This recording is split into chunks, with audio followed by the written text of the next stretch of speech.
Welcome guys, welcome to another video vlog of Crimes and Makeup.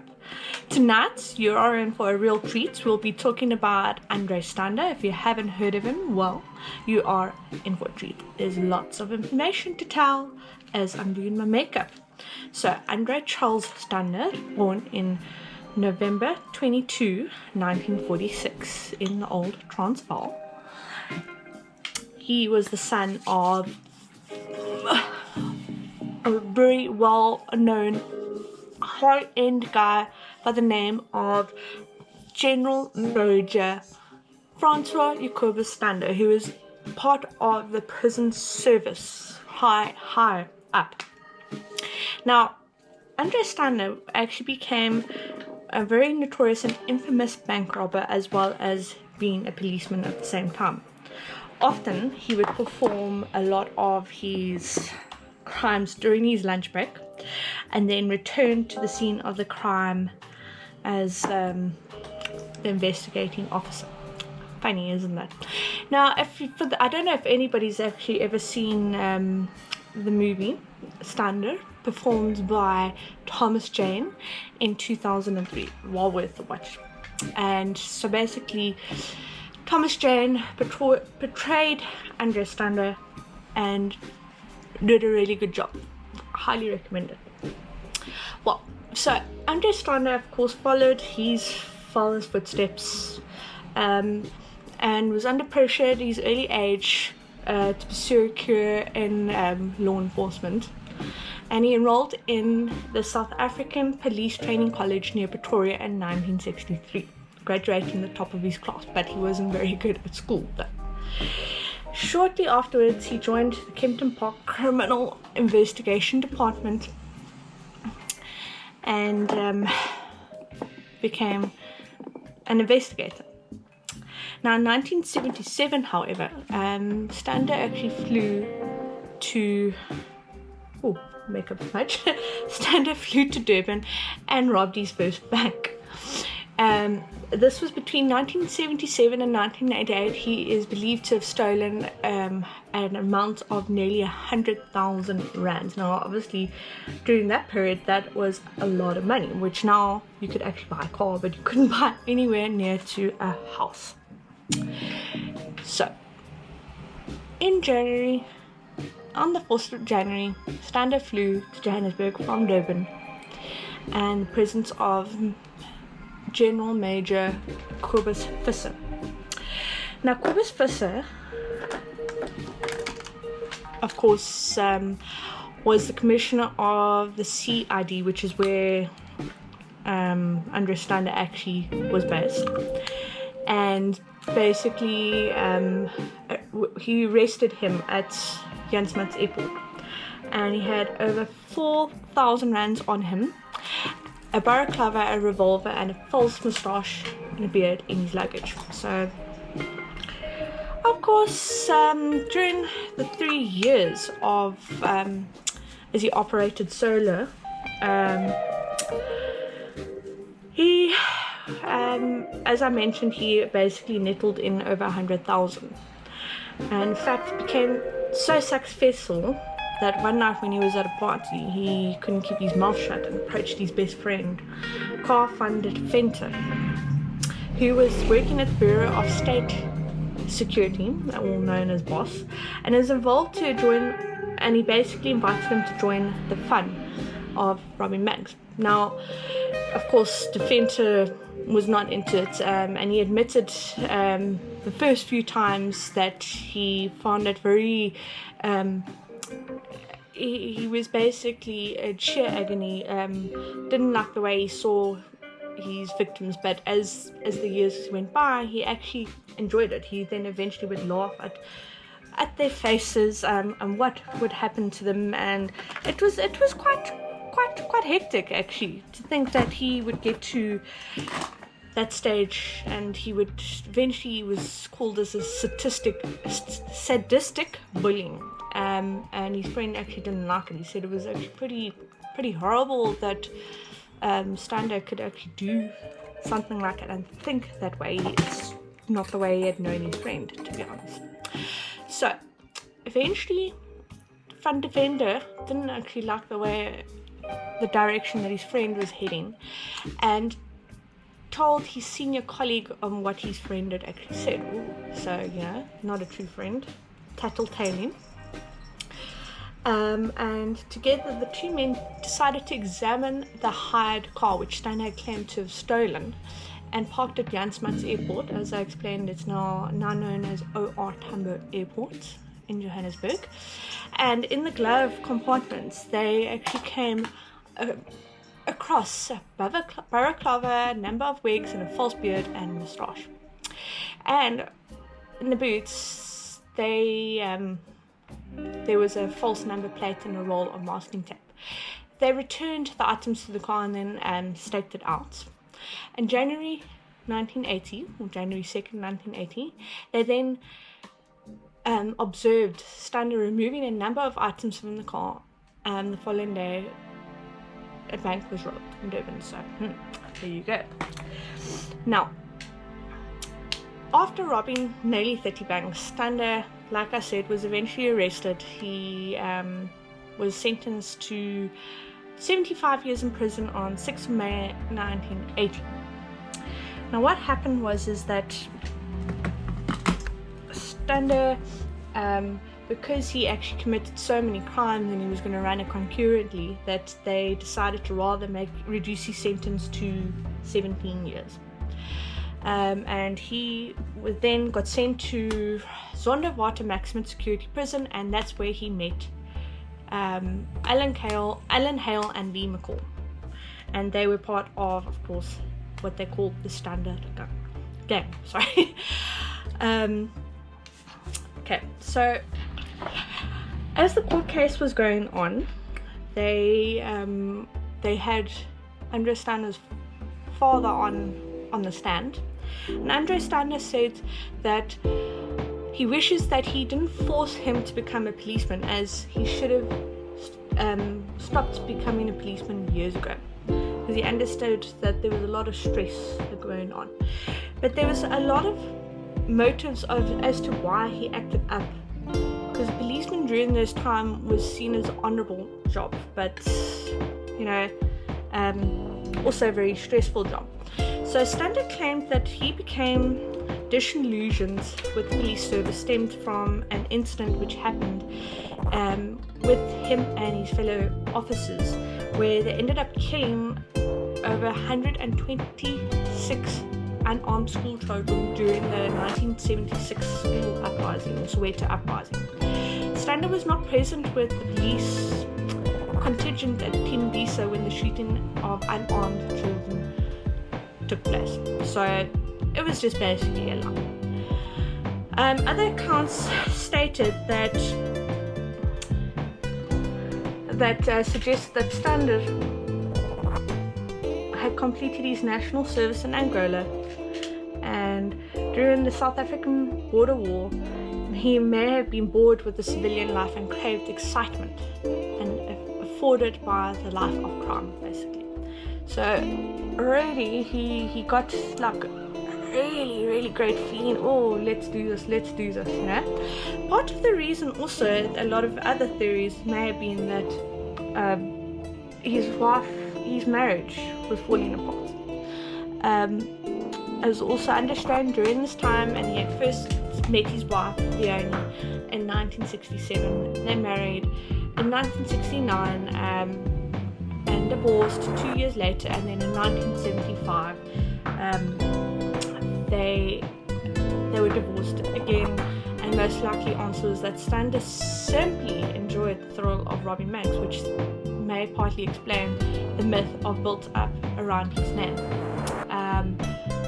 Is known as from the Standard Gang, and basically he was known as the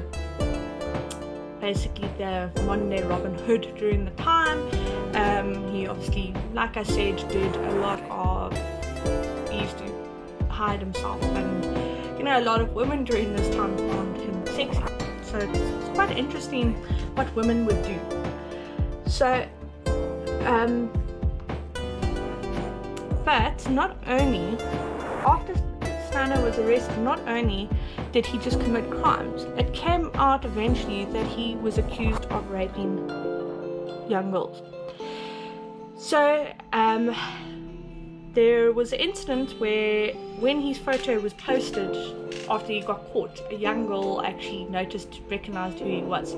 Apparently he posed as a well-known photographer, took photos of her clothed bunny, and then proceeded to rape her, and then he threatened her, saying that he will cut her up if she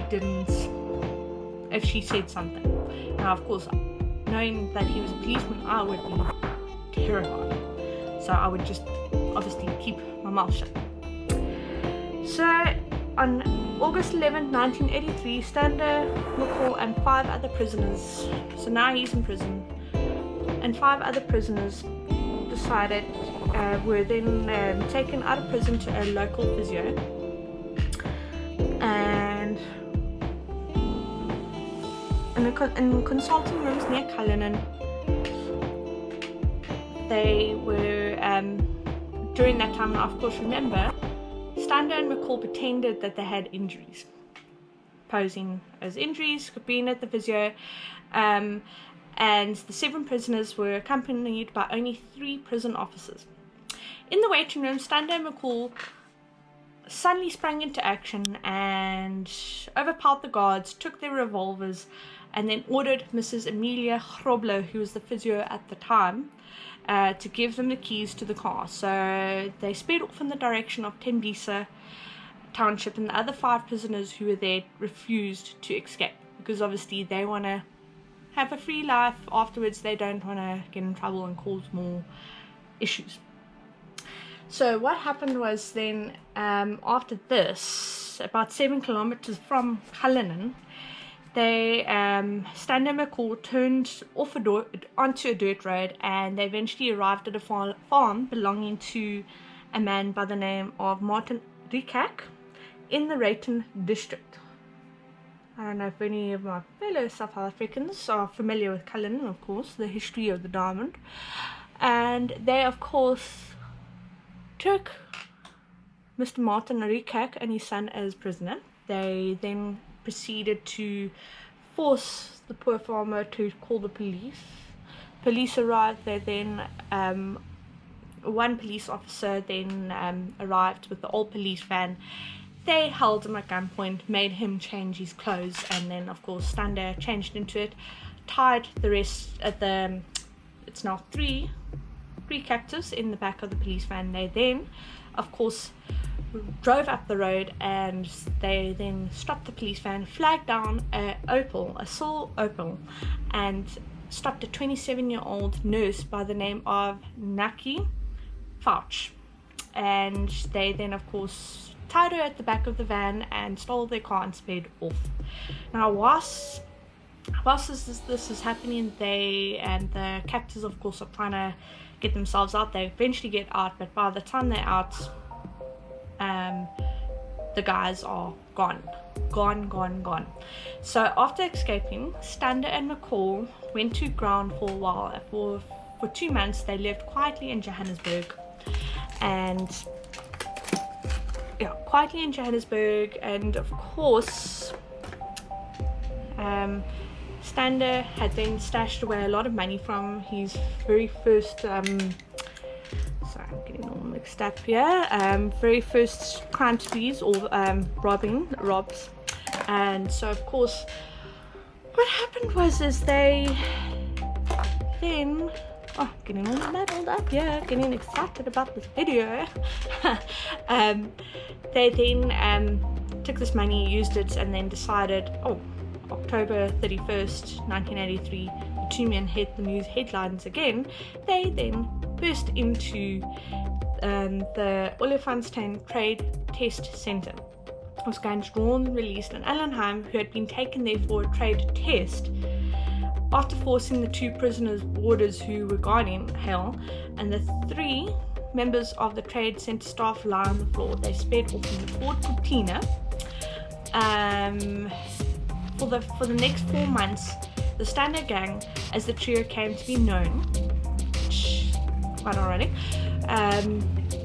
were in the front of the page news. 10 days later, Stander, McCall and Hale raided a gun shop in Randburg and wounded the proprietor who was running the shop, and they made way with these guns, heavy caliber guns and ammunition, and then operating at least 3 safe houses within around Johannesburg. Jeez, these guys move very, very quick.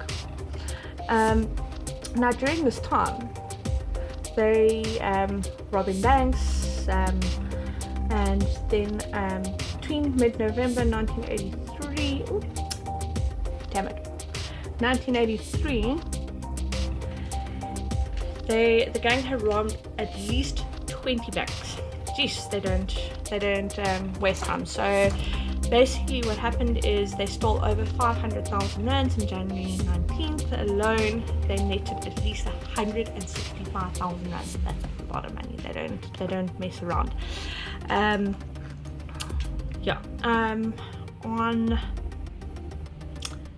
So between 1983 and 1984, they robbed a lot of banks.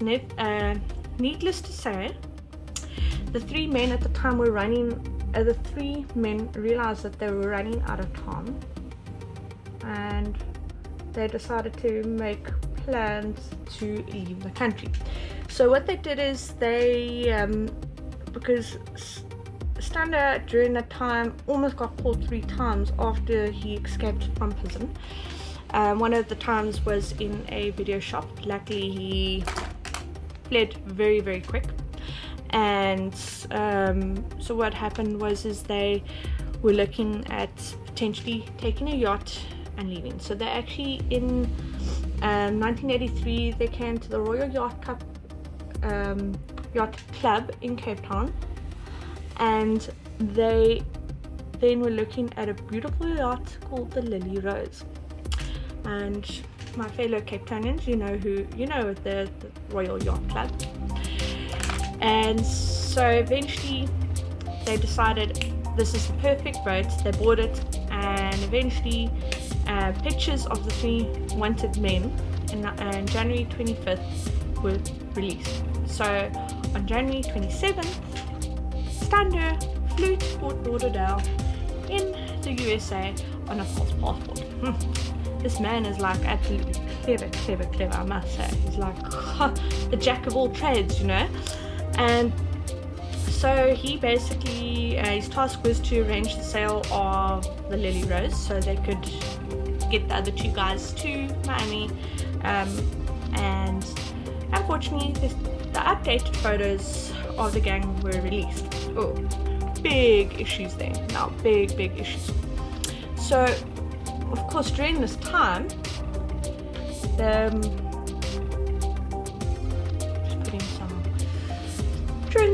cops staked one of the hideout houses, and of course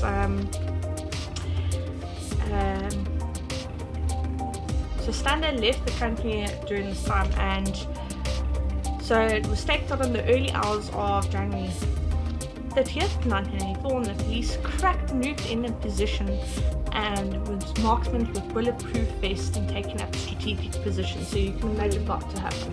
Big time, which is quite scary.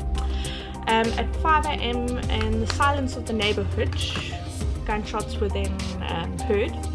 The message from the police was clear and simple: get out of the house or we shoot. And McCall was alone inside. So Hale was another house, and he was determined to go down fighting rather than surrendering. Darting from room to room, he began to shoot at his attackers, and a tremendous gun battle followed, with police eventually hurling grenades into the house and storming in. They found McCall sprawled naked on the hall and was found dead. Very sad, just rather take the punishment, take the punishment. Stander was in America when this was happening, and 10 days after McCall's death, he was on his own. He made his own fatal mistake. So these guys don't learn. Was a cop, he should have learned from his mistakes.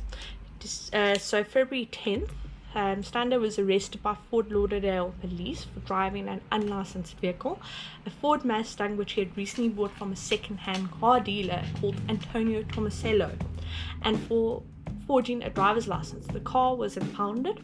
24 hours later, Andre Stander made the mistake of course, going back and stealing the car from the cops. Like, really,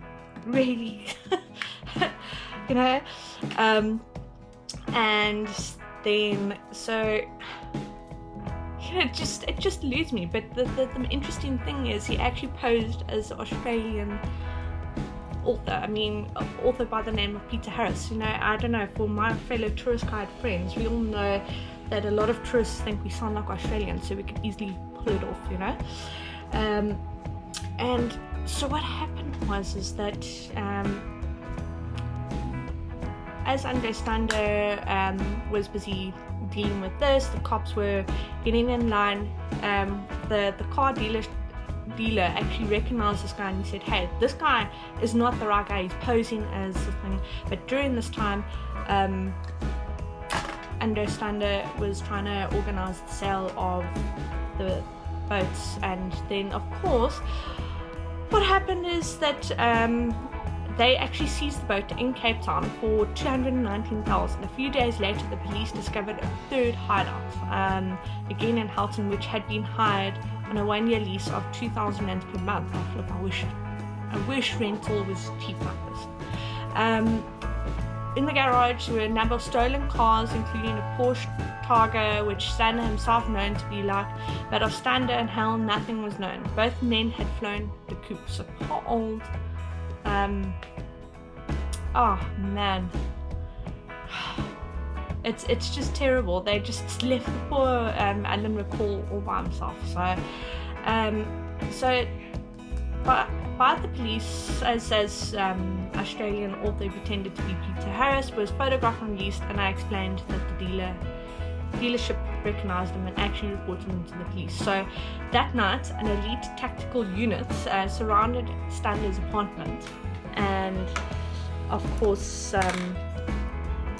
they were getting in position to, of course, arrest him.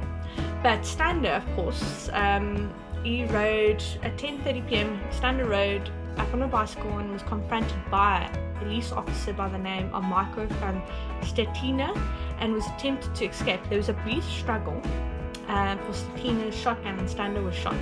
He bled to death on the driveway to his apartment and block whilst waiting for an ambulance. Now, after the death of Patrick Lee McCall, Alan Hale left South Africa and moved to the picturesque island of Greece.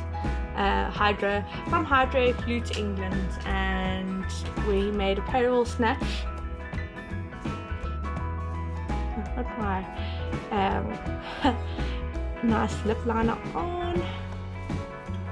Yeah, snatch which netted at 4,000 rands. He experienced a haul to the top of 300,000, and then he moved to Spain. So he was still wheeling and dealing, and he was later forced to enlist the help of confidence tricksters named Billy Williams. Billy Williams, who was supposed to help Hale reclaim money and valuables left stashed in Britain, first took all he could for himself and went to Scotland Yard and gave the police details of his new identity. You know, Philip John Ball and his address in the United Kingdom. The British press would later label Williams Supergrass. Not long afterwards, Hale was arrested at his girlfriend's mother's house in Surrey, England. So it's, you know, you never trust people. In May 1985, Winchester Crown Court, Alan Hale was sentenced to 9 years in prison in the UK for armed robbery and illegal possession of fire. Following Hale's arrest, the South African authorities attempted to extradite him to face charges in South Africa, despite the fact that no extradition treaty between Great Britain and South Africa existed. Because remember, we're in the list of apartheid. So, for the time being, Hale's balance, fate hung in December 1986, the very complicated matter was finally resolved when the British government announced that Hale was to remain in Britain.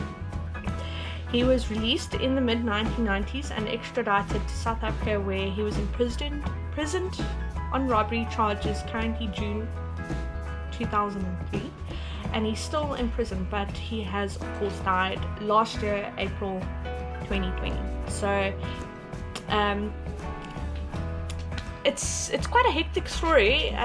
Very, very interesting to know that we had quite a hectic crime robbers, the Standard Gang, and basically I find it exciting. But also I was quite shocked to hear that the modern day Robin Hood character actually raped 2 girls.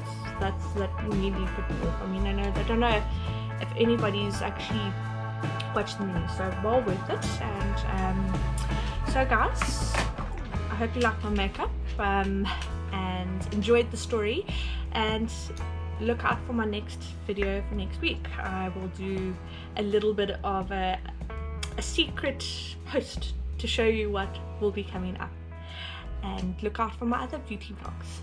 Thanks guys, have a good evening.